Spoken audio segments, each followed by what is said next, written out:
Secret plan, Gaza में America का कब्जा। 3 महीने से ज्यादा की जंग में भले ही उत्तरी गाजा में हमास का सफाया इजरायली सेना ने कर दिया हो, लेकिन दक्षिणी गाजा, मध्य गाजा में हमास के लड़ाके इजरायली सेना पर जमकर हमले कर रहे हैं। हम आपको हमास के उन हमलों के बारे में डिटेल से बताएंगे जिन्होंने इजरायली सेना को भारी नुकसान पहुंचाया है। लेकिन अभी इतना जान लीजिए कि पिछले 36 घंटे के अंदर इजरायली सेना ने 20 से ज्यादा हमास के लड़ाके और 147 से ज्यादा फिलिस्तीनियों को हवाई हमले में मार डाला है। इन हमलों के बीच ये भी दावा किया जा रहा है कि इजराइल गाजा में अमेरिका का कब्जा करना चाहता है। 2H हमास की ताकत, 365 दिन तक युद्ध को तैयार।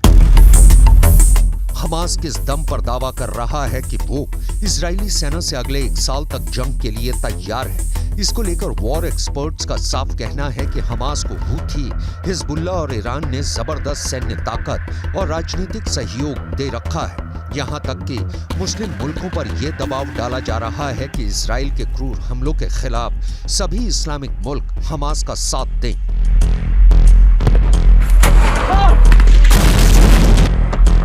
हूथी और हिजबुल्लाह तो इजरायली और अमेरिकी सैन्य अड्डों पर हमले शुरू कर चुके हैं, लेकिन उसके बावजूद इजराइल हमास और उसके 2H यानी हूथी, हिजबुल्लाह ईरान के साथ मिलकर हमास को जंग जिताने की कोशिश में है। अब तक जंग में 500 के करीब इजरायली सैनिक मारे जा चुके हैं। पिछले 24 घंटे में हमास की कसम ब्रिगेड ने खान यूनिस में इजराइल के 3 सैन्य वाहनों पर 105 गोले दागने का दावा किया है।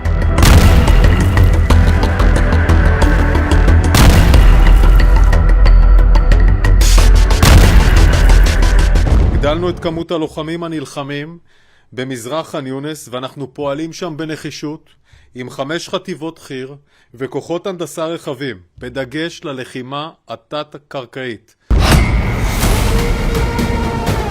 100 दिन की जंग, मार दिए 23,000 फिलिस्तीनी। इजराइल पर फिलिस्तीनियों के नरसंहार का आरोप लग रहा है। इजराइल पर गाजा को पूरी तरह से बर्बाद करने का ठीकरा फोड़ा जा रहा है। इजराइल पर आरोप है कि वो अमेरिका की कठपुतली है और गाजा को जानबूझकर इतना तबाह और बर्बाद कर देना चाहता है कि ताकि आने वाले दिनों में गाजा का वजूद पूरी तरह से इजराइल के कंट्रोल में चला जाए। पिछले 36 घंटे में इजराइल ने उत्तरी गाजा से कहीं ज्यादा हमले दक्षिणी गाजा में किए। 40 किलोमीटर लंबी और 10 किलोमीटर चौड़ी गाजा पट्टी पर 2 तरफ से इजराइल हमले कर रहा है। एक है वेस्ट बैंक, दूसरा है दक्षिणी गाजा। दक्षिणी गाजा में खान यूनिस शहर पर इजरायली सेना ने सबसे भीषण हमले किए हैं। यहां तक खान यूनिस की 4 लाख आबादी इस वक्त IDF के हवाई हमलों के सामने बेबस हो गई।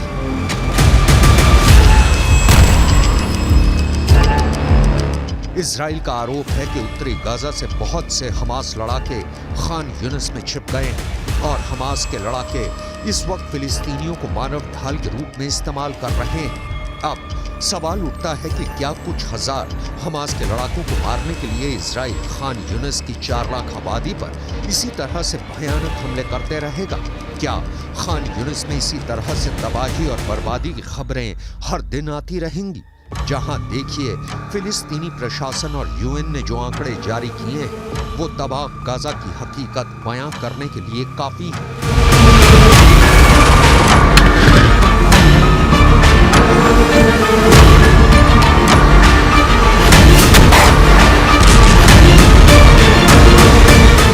आइए अब आपको तफसील से बताते हैं कि गाजा में आखिर किस तरह की महातबाही का मंजर अब तक सामने आ चुका है। दरअसल 7 अक्टूबर 2023 से अब तक यानी कि आज की तारीख तक गाजा पट्टी में इजरायली हमलों में बहुत बड़ी संख्या में फिलिस्तीनी मारे जा चुके हैं। हमारे साथ मौत का ये आंकड़ा है। देखिए, जानकारी आप तक पहुंचा दें कि अब तक इस महायुद्ध में 23,000 से ज्यादा लोगों को अपनी जान गंवानी पड़ चुकी है। यानी ये वो लोग हैं जिन्होंने अपनी जान इस महायुद्ध में गंवाई है। साथ ही आगे भी आंकड़े को दिखाएंगे क्योंकि 47% फिलिस्तीनी बच्चे हैं इनमें से जिन्होंने अपनी जिंदगी को हमेशा के लिए गंवा दिया। आगे बढ़ते हैं, देखिए ये दूसरा आंकड़ा है। अगर पूरी गाजा पट्टी में जख्मी फिलिस्तीनियों की संख्या पर बात करें तो ये 60,000 से भी ज्यादा है, यानी कि महायुद्ध में 60,000 से ज्यादा लोग अब तक जख्मी हो चुके हैं। ये जमीनी और हवाई हमले में जख्मी हुए लोगों की तादाद है। अब आपको गाजा पट्टी में तबाह हुई इमारतों का भी हाल जरूर जान लेना चाहिए। तबाह हुई इमारतें 3,59,000 से ज्यादा हैं।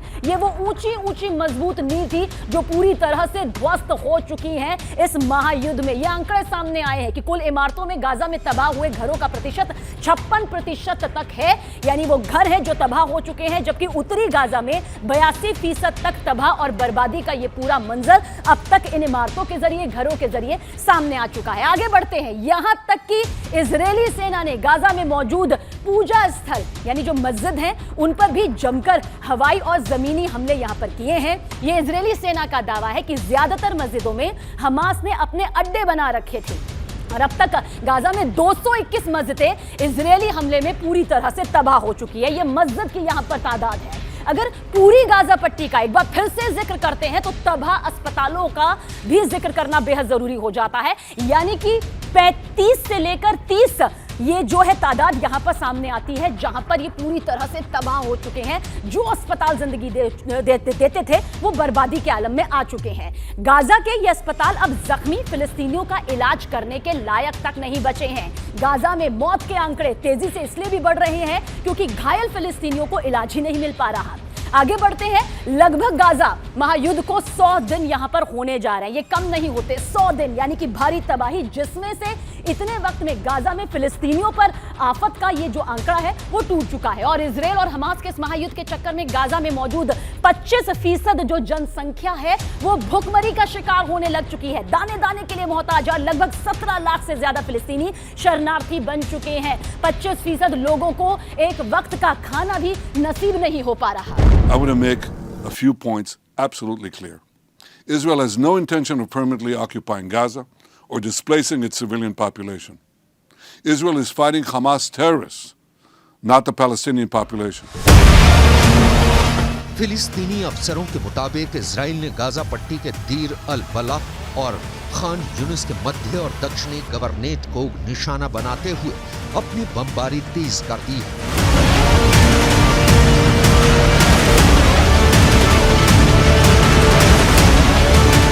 इन हमलों में 90 से ज्यादा फिलिस्तीनी मारे जा चुके हैं। वहीं दूसरी तरफ 9 जनवरी को जैसे ही अमेरिकी विदेश मंत्री एंटनी ब्लिंकन इजराइल की राजधानी तेल अवीव पहुंचे तो उसके बाद से मिडिल ईस्ट में खलबली मच गई। एंटनी ब्लिंकन इजराइल के पीएम और रक्षा मंत्री से काफी देर तक गाजा पट्टी में आगे क्या होगा इस पर चर्चा करते रहे। जो खबरें छनकर बाहर आई हैं उसके हिसाब से अमेरिका ने इजराइल के घातक हमलों को क्लीन चिट देते हुए साफ कह दिया है कि इजराइल पर फिलिस्तीनियों के नरसंहार के आरोप लगाना पूरी तरह से गलत है। विदेश मंत्री ब्लिंकन फिलिस्तीन के राष्ट्रपति महमूद अब्बास से मिले। उसके बाद ब्लिंकन तुर्की, जॉर्डन, कतर, सऊदी अरब के दौरे पर निकल गए। जानकारों का दावा है कि अब अमेरिका मिडिल ईस्ट से लेकर पश्चिम एशिया में ये तैयारी कर रहा है कि गाजा में अब गैर हमास लोगों की सरकार बनेगी जिस पर इजराइल और अमेरिका का कंट्रोल रहेगा।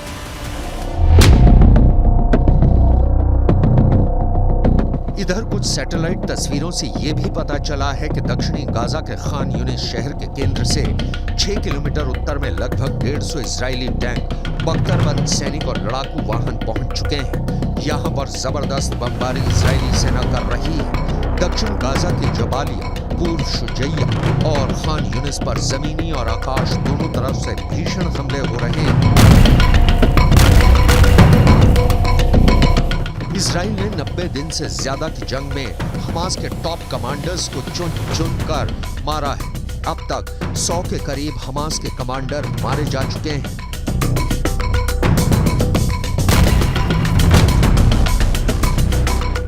इस वक्त इजरायली सेना मध्य गाजा में मगाजी शरणार्थी शिविर में हमले कर रही है, जबकि दक्षिणी गाजा के खान यूनिस शहर पर इजरायली हमलों ने हमास को बहुत बड़ा नुकसान पहुंचाया है।